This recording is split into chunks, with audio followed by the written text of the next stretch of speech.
The Song Dynasty. China's forgotten golden age, the Song Dynasty, 960–1279, represents a pivotal, yet often overlooked, era in Chinese history. While China boasts over 3,500 years of continuous civilization, the Song period stands out as a time of explosive growth, innovation, and a commercial revolution that laid the groundwork for many of China's later achievements.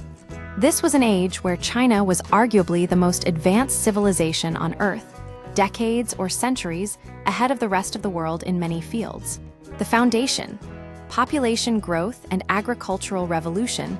The Song dynasty's rise began with a doubling of China's population, from roughly 50 million to over 100 million by 1100. This wasn't due to magic, but a simple yet revolutionary agricultural shift: the introduction of Champa rice. This fast-maturing, drought-resistant strain allowed 3 harvests per year, creating food surpluses that fueled unprecedented population growth. This agricultural surplus didn't just feed more people, it freed them. With fewer laborers needed in the fields, millions migrated to cities, forming a growing urban workforce that drove specialization and innovation. This shift mirrors later industrial revolutions, but happened centuries earlier in China. The rise of urban centers and commerce, Song China saw urbanization on a scale unseen before. Cities like Hangzhou became the world's largest, boasting an estimated population of 1 million people. Unlike earlier Chinese cities built on rigid grids, Song urban planning favored open markets and commercial flexibility. The scale of this growth is hard to fathom today. Marco Polo described Hangzhou as having 10 marketplaces capable of holding 50,000 people each. The city also boasted over 12,000 bridges, some so large ships could sail beneath them, lined with restaurants and shops.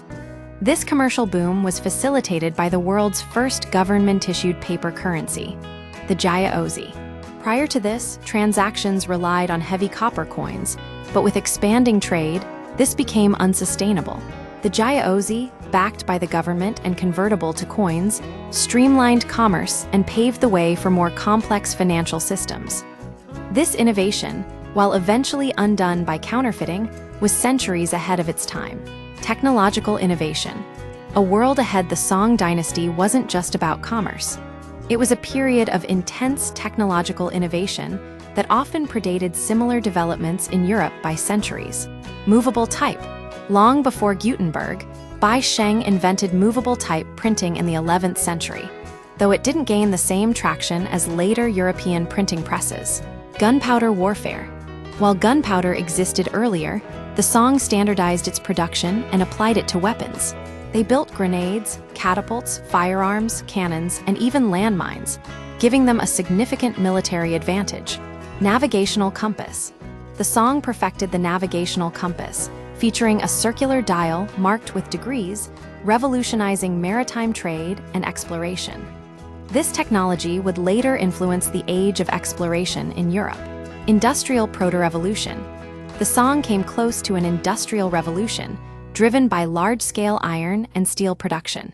They developed techniques that may have put them 1,000 years ahead of Europe in some areas, though ultimately, the Mongol invasions prevented full-scale industrialization. The Song also mastered the use of coal as fuel, abandoning wood due to deforestation, another sign of its advanced industrial capabilities. Meritocracy and education. The Song dynasty also perfected the imperial examination system, a meritocratic bureaucracy that selected officials based on competence rather than birthright. Emperors banned recommendations from court officials to ensure fairness. Exams were graded anonymously by scribes who recopied the test to make sure the handwriting couldn't be traced back to the candidate. This system expanded access to education, as basic literacy became essential for urban life and government service. The Song dynasty believed in universal access to exams, even if that meant administering them on a mass scale. The fall of a golden age, the Song dynasty's prosperity and innovation were cut short by the Mongol invasions in the 13th century. While the Song held off the Mongols for over 4 decades thanks to their advanced weaponry, they ultimately fell, giving way to the Yuan dynasty. Had the Mongol onslaught not occurred, It's plausible that industrialization would have taken root in China centuries before Europe. The Song Dynasty was not merely a golden age. It was a missed opportunity for a world-altering shift in power and technology.